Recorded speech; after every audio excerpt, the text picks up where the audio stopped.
시장 이야기 시간으로 이어가 보겠습니다. 오늘 정말 오랜만에 우리 시장에서 코스닥의 상대적 강세 장세가 펼쳐지고 있습니다. 현재 구간에도 코스닥이 무려 4.7%가량의 시세를 분출하고 있는데요. 특히나 외국인의 매수세가 코스닥에 좀 꾸준하게 들어오면서 수급에 대한 기대감 또한 커지고 있습니다. 오늘 박철순 대표와 함께 이 전반적인 시장 이야기 한번 나눠보도록 하겠습니다. 파이낸셜 리서치의 박철순 대표와 함께합니다. 안녕하십니까? 네, 안녕하세요. 네, 반갑습니다. 오늘 오랜만에 코스닥 강한 반등 나오고요. 그리고 제약바이오 기업들도 정말 오랜만에 상승 지금 불 켜고 있습니다.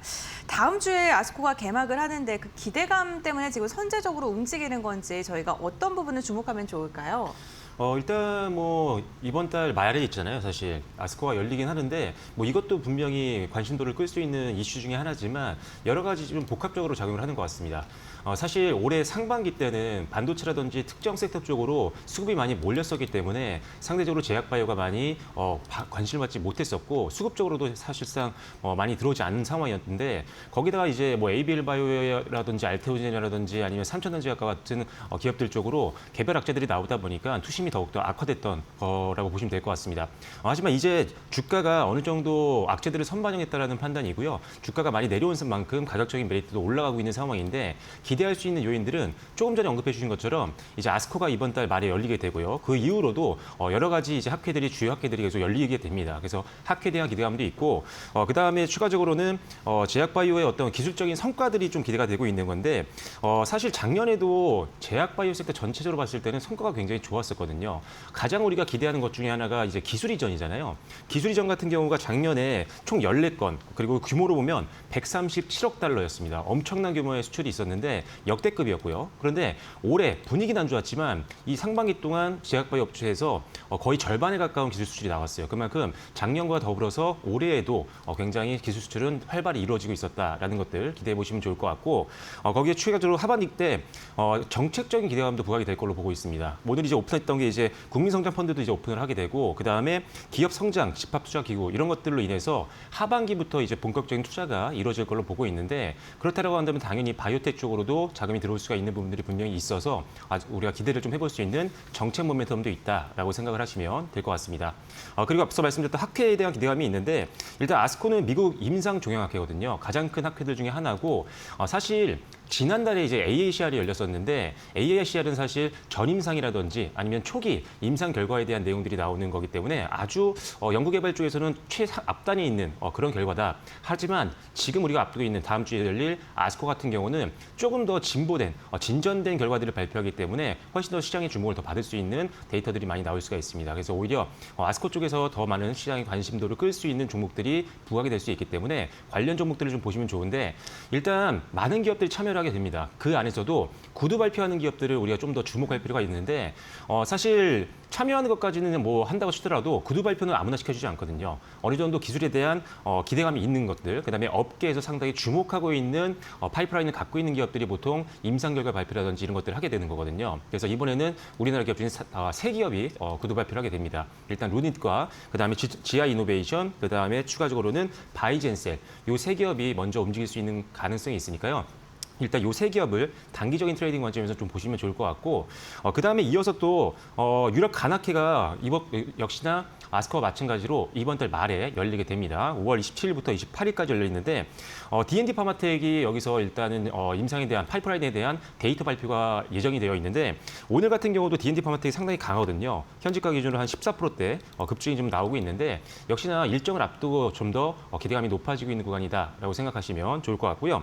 그다음에 당뇨병학회가 6월 5일 날 또 곧바로 다음 달 초에 또 열리게 되는데 지금 이 학회에서는 차세대 비만 치료제라든지 당뇨병 치료제에 대한 어떤 데이터가 나오지 않을까, 신기술이 나오지 않을까 기대를 하고 있는 상황이고 우리나라에서는 역시나 대표적으로 일동제약과 그다음에 동아이스티 이런 기업들이 지금 참여를 앞두고 있는 상황이어서 이들 기업까지도 한번 관심을 가지시면 좋겠다라고 말씀드리겠습니다. 그리고 하나만 더 말씀드리면 지금 제가 봤을 때 제약바이오가 전반적으로 올라온다라고 해서 아무 종목이나 살 수 있는 건 아니거든요.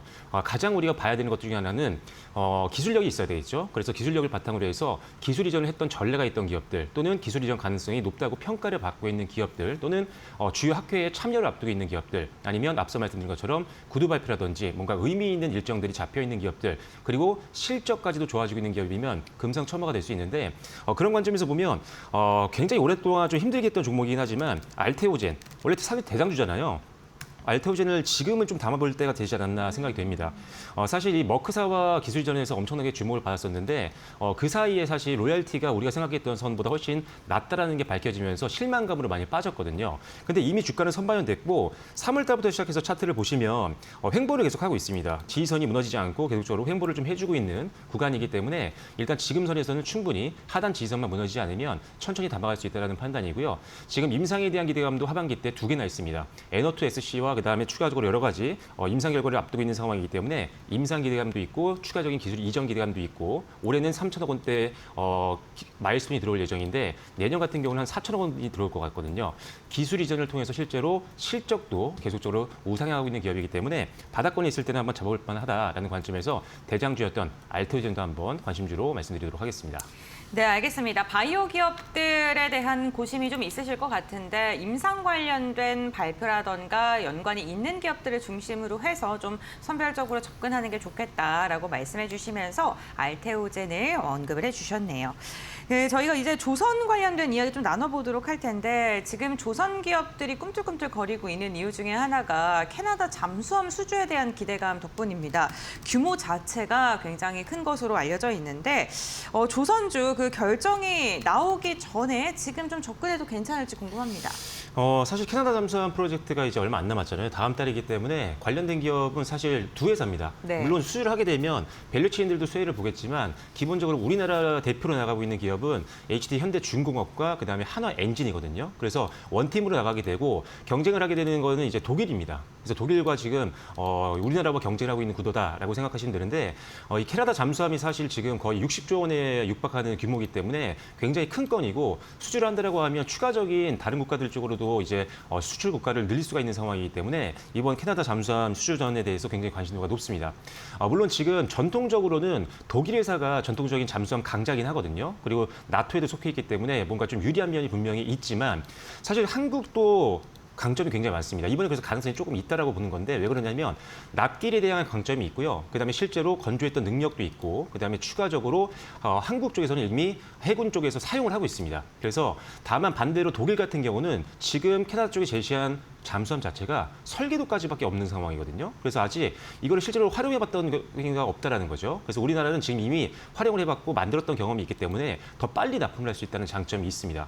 지금 지정학적 리스크가 계속 커지다 보니까 안보에 대해서 굉장히 많이 중요하게 생각하는 상황이잖아요. 그러니까 주력들이 지금 국방비를 늘리는 추세이고 그 안에서 잠수함이라든지 이런 해군력을 좀 강화하기 위한 움직임들이 나오고 있는데 그래서 이런 공백을 좀 채우기 위해서는 조금 더 빠르게 납품할 수 있고 실제로 한번 활용을 해서 검증이 된 잠수함을 선택할 확률도 굉장히 높다는 판단입니다. 그래서 이번에는 한번 조금의 기대감을 가지시면 좋을 것 같고 사실 잠수함이 되지 않는다고 하더라도 조선업은 이미 어느 정도 호황이기 때문에 그게 아니더라도 너무 크게 실망하지 않고 다음 또 잠수함 수주전에서 또 기대를 가지면 좋으니까요. 일단 추가 포인트라고 보시고 대응해 보시면 좋을 것 같습니다. 네, 잠수함 관련해서 이야기를 해주셨고요. 최근에 조선 관련된 기업들 그 중에서 부품주들이 좀 주목을 받고 있는 게 결국에는 뭐 AI랑 엮이면서입니다. 데이터 센터 관련된 거 엮이면서 이렇게 강세를 보여주고 있는데요.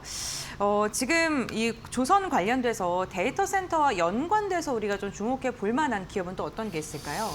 일단은 엔진 쪽이 사실 우리나라가 좀 강하긴 하거든요. 네. 원래 전통적으로 조선사업 같은 경우는 중국이랑 우리나라가 경쟁하고 있지만 규모 면에서는 사실 중국이 압도적이긴 합니다. 우리나라가 뭐 친환경 선박 쪽에서는 강하지만 다만 엔진 쪽은 중국 조선사 같은 경우도 우리나라 거를 선호할 정도로 굉장히 압도적인 기술력을 갖고 있는 상황인데 최근에 이제 데이터 센터 쪽으로 전력 수요가 워낙 많이 늘어나다 보니까 거기다가 전력 인프라를 깔기가 상당히 좀 굉장히 어려운 상황이거든요. 시간도 많이 걸리고. 근데 리드 타임이 더 빠른 게 선박회사, 특히 엔진 회사가 만들고 있는 중소, 그러니까 사행정 중속 엔진을 사용하게 되면 한 리드 리드 타임을 한 1년 정도 줄여서 빠르게도 전력을 생산할 수 있기 때문에 굉장히 관심도가 높아지고 있는 상황이고 그 안에서 역시나 현대중공업이 역시나 탑픽일 수밖에 없습니다. 왜냐하면 다른 기업들도 엔진을 만들 수 있는 기업들이 있지만 현대중공업이 탑픽인 이유는 이 회사는 자체 브랜드를 갖고 있어요. 라이센스를 본인이 갖고 있는 힘센이라는 엔진 브랜드를 갖고 있는데 그렇기 때문에 이 회사는 마진이 굉장히 많이 남을 수밖에 없거든요. 웬만한 엔진들은 뭐 독일이라든지 이런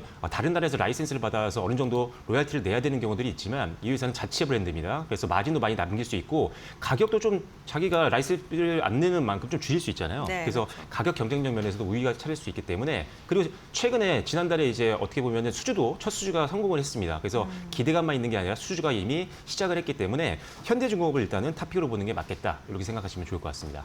네, 알겠습니다. 조선 엔진 관련해서는 실제로 수주 계약까지 체결한 이력이 있는 HD 현대중공업 볼만하다라고 말씀을 해주셨으니까 참고해 보시면 좋겠습니다.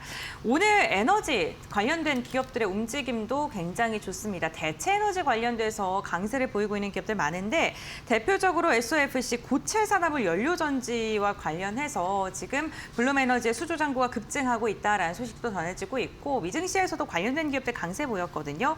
그러면 우리 시장에서 실질적으로 수혜주라고 부를 수 있는 기업이 어떤 게 있는지도 알아볼까요? 일단은 고체 산화물 연료전지 같은 경우를 중요하게 생각하는 건 네. 지금 결과적으로 전기가 부족하기 때문에 전기를 빨리 공급을 받기 위해서거든요. 그래서 사실 원전이라든지 이런 거는 짓는데 너무 오래 걸리고 SMR도 마찬가지입니다. 물론 대형 원전보다 SMR이 빠르게 지을 수는 있긴 하지만 결과로 기간이 굉장히 많이 걸리고 전력 인프라를 만들어도 굉장히 오래 걸리거든요. 그래서 아까도 중속 엔진 같은 경우는 조금 더 빠르게 만들 수 있긴 해요. 그래서 지금 각광을 받고 있는 거지만 지금 고체 산화물 연료전지 같은 경우는 만드는 리드 타임이 6에서 1년밖에 걸리지 않습니다. 즉시 만약에 설치를 할 수 있고 거기다 더 좋은 건 뭐냐면 전력 인프라를 그렇게 많이 만들지 않아도 돼요. 왜냐하면 사용을 하는 데이터 센터라든지 이런 근처에다가 바로 설치할 수 있기 때문에 뭐 주차장 정도 공간만 있으면 할 수가 있거든요. 그래서 지금 이 SOPC 즉 고체 산화물 연료전지에 대한 수요가 급속도로 늘고 있는 거고 우리가 알고 있는 글로벌 1위 기업이 블룸에너지거든요. 근데 블룸에너지가 최근에 이 데이터 센터 관련해서 클라우드 3사를 모두 다 지금 고객사를 확보했습니다. 그만큼 엄청나게 지금 수주가 많이 쌓이고 있는 역대급 수주 잔고를 기록을 하고 있는 상태이기 때문에 일단 세계 1위 기업인 블룸에너지와 거래를 했던 경험이 있는 기업들 위주로 보시는 게 좋다라는 판단이에요. 그래서 일단 기본적으로는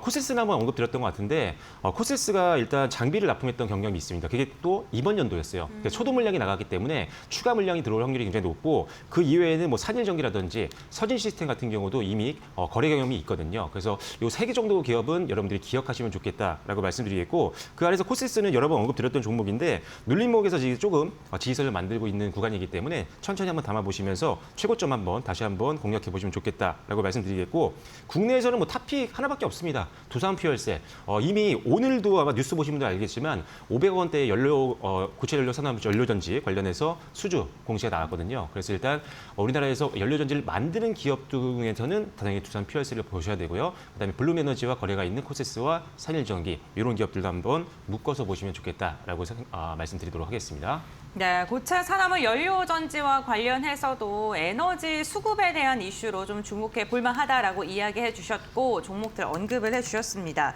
다음으로는 방산 한번 짚어보도록 할 텐데요. 방산이요. 수출이 잘 나오고 있고 앞으로 기대감도 있는데 최근에 생각보다 좀 잘 못 가는 것 같거든요. 좀 네. 주목받을 수 있을까요?